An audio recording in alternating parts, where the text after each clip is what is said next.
नमस्कार दोस्तों। आज मैं कुंभ विशेष के लिए एक बहुत ही खास जानकारी लेकर के आई हूँ। देखिए, नमस्कार दोस्तों। चलिए आज कुंभ में रहने की कुछ बातें कर लेते हैं।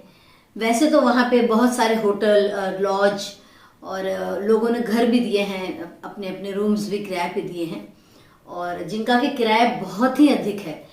अभी अब आप अगर कोई भी घर या कोई भी कमरा बुक कराएंगे वहाँ पे तो चौगुने दाम हो गए। होटल्स के भी, रूम्स के भी दाम जो है ना चौगुने हो चुके हैं। देखिए, अगर परिवार के साथ आप वहाँ पे जा रहे हैं तो आप आईआरसीटीसी की जो ऑथेंटिक वेबसाइट है वहाँ पे जा करके आप महाकुंभ मेले के लिए बुकिंग कराइए। कोई भी होटल या रूम जो भी आपको बुक कराना है, आईआरसीटीसी की वेबसाइट पे जब आप जाएंगे तो आपको upstdc.com पे जा करके अपने होटल की रूम्स की बुकिंग करानी है। या आप वहाँ पे टेंट सिटी बुक कराना चाहते हैं, मेला क्षेत्र के अंदर टेंट सिटी बनी हुई है और जिनके दाम जो है वो 15,000 से लेके 1-1.5 लाख तक गए हैं। तो जो डोम बने हुए हैं वहाँ पे, उनका तो वो तो बहुत ही वीवीआईपी लोगों के लिए समझिए, वो तो 1 से 1.5 लाख उसकी एक दिन की कीमत है। तो वो तो चलिए छोड़ दीजिए। फिर इसके बाद टेंट जो बने हैं ना, जो टेंट सिटी बनी है वो भी बहुत पैमाने पे बहुत सारे टेंट बने हैं जिनका आम दिनों में किराया जो है वो 5 से 4-5 हजार ऐसे है। लेकिन अगर आप कुंभ के विशेष दिन के लिए बुक करते हैं, अमृत स्नान वाले दिन के लिए, तो उसका दाम जो है 10 से 15 हजार समझिए पड़ जाएगा आपको एक दिन के लिए।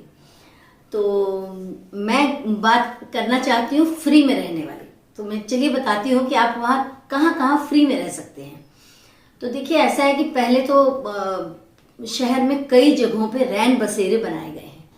इन रैन बसेरों को लेकर के मैंने पिछला वीडियो में बनाया था, यही बताने के लिए कि रैन बसेरों में सिर्फ आपको मोबाइल नंबर और आधार कार्ड चाहिए।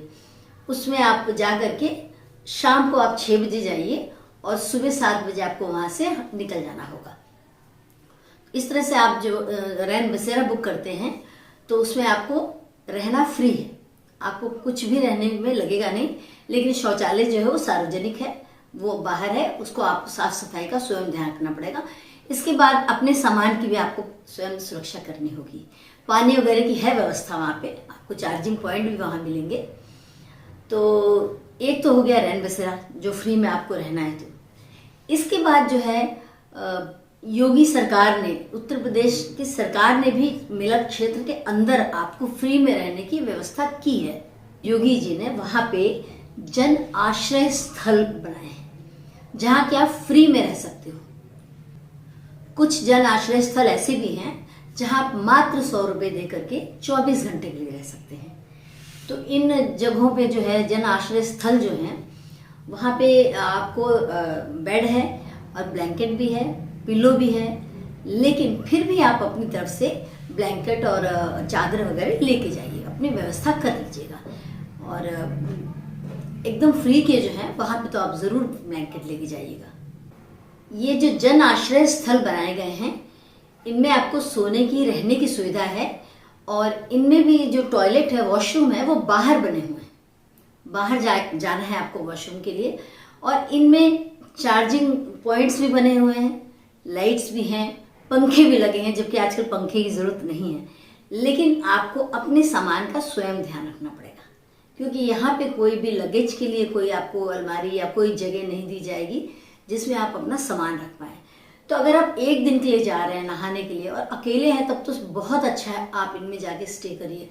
और ये ऐसा है कि इसमें कोई भी पैसे जो नहीं लग रहे हैं, तो आपको पहले आओ पहले पाओ वाला सिस्टम है। जो पहले आएगा उसको दे दिया जाएगा, तो इसकी कोई बुकिंग नहीं है।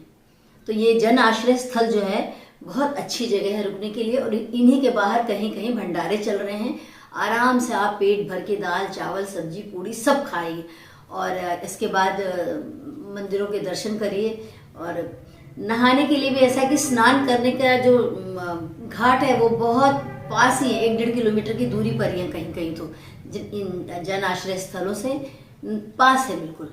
तो आप कितने लोग जो कल्पवास करने वाले हैं वो भी वहां जाके रहते हैं। तो अगर आप थोड़ा सा सुविधा वाला देखेंगे तो उसमें 100 रुपये आपको सिर्फ देना 24 घंटे का। 24 घंटे में सिर्फ 100 रुपये दे करके और आपको सोने की, रहने की और ब्लैंकेट और पिल्लो और बेड सब मिल रहा है, तो क्या बुरा है। तो इसका आप फायदा उठाइए और खाने की चिंता बिल्कुल भी मत करिए। कुंभ मेले में, कुंभ में खाना, हर जगह खाना एकदम फ्री, भंडारे बहुत सारे चल रहे हैं और पानी भी जगह जगह, पानी की भी व्यवस्था है। इसके बाद वॉशरूम्स भी बनाए गए हैं, करीब करीब 1.5 लाख वॉशरूम की व्यवस्था की है कुंभ क्षेत्र के अंदर। तो ये सब सुविधाएं बहुत अच्छी हैं। और मैं आपको बता दूं, जो लोग वहां जाके कल्पवास कर रहे हैं ना, उनके लिए एक तरीके से फ्री समझिए राशन, बिल्कुल 5 से 7 रुपए किलो के भाव में आटा, चावल, चीनी ये सब भी उपलब्ध कराया जा रहा है। राशन की भी दुकानें वहाँ पर हैं, बिल्कुल समझिए फ्री जैसा ही मिल रहा है।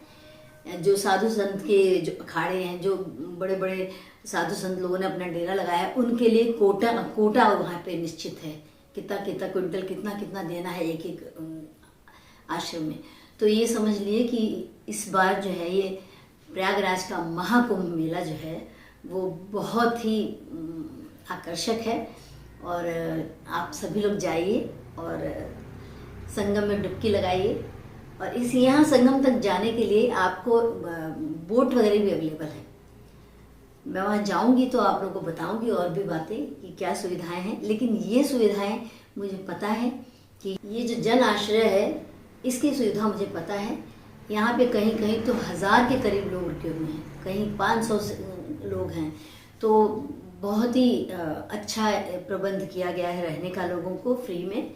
तो जाइए और इन सुविधाओं का लाभ उठाइए और त्रिवेणी में संगम में डुबकी लगाइए, पुण्य कमाइए। इसके बाद लौटिए वहाँ से तो मंदिरों के दर्शन कीजिए और वहाँ के भंडारे में प्रसाद ग्रहण करिए। मैं तो यही आपसे कहूँगी। इस वीडियो को मैं इसलिए बना रही हूँ कि बहुत सारे लोगों के मन में ये दुविधा है कि वहाँ जाएंगे तो कैसे रहेंगे। बहुत सारे लोग ऐसे भी हैं जो ऐसे ही रास्तों में भी लेट करके और समय गुजार दे रहे हैं। बहुत सारे लोग ऐसे भी हैं जो रात को आए और उनको सुबह सुबह नहाना है, तो वो लोग कहीं भी अपना चादर और कंबल बिछा के और लेट जा रहे हैं और सुबह उठ के स्नान करके चले जा रहे हैं। तो देखिए, आम दिनों में अगर आप जाते हैं वहाँ पे, तो आप किसी भी रैन बसेरा में या किसी भी जन आश्रय स्थल में रह करके स्नान करके और आ जाइए। एक दिन के लिए कोई भी समस्या नहीं है वहाँ पे रहने की। तो इन सब चीज़ों का फ़ायदा उठाइए। और चप्पे चप्पे पे वहाँ पर पुलिस है, खोया पाया केंद्र बना है और हर जगह जो है आपकी सहायता के लिए वहाँ पे तैनात हैं पुलिस की टुकड़ियाँ, पुलिस के लोग। मैं आशा करती हूँ कि मेरा ये वीडियो आप लोगों के लिए लाभदायक होगा। कमेंट में बताइएगा कि वीडियो कैसा लगा। और भी जानकारियाँ लेके मैं आपके लिए आऊँगी। अगले वीडियो तक के लिए नमस्कार।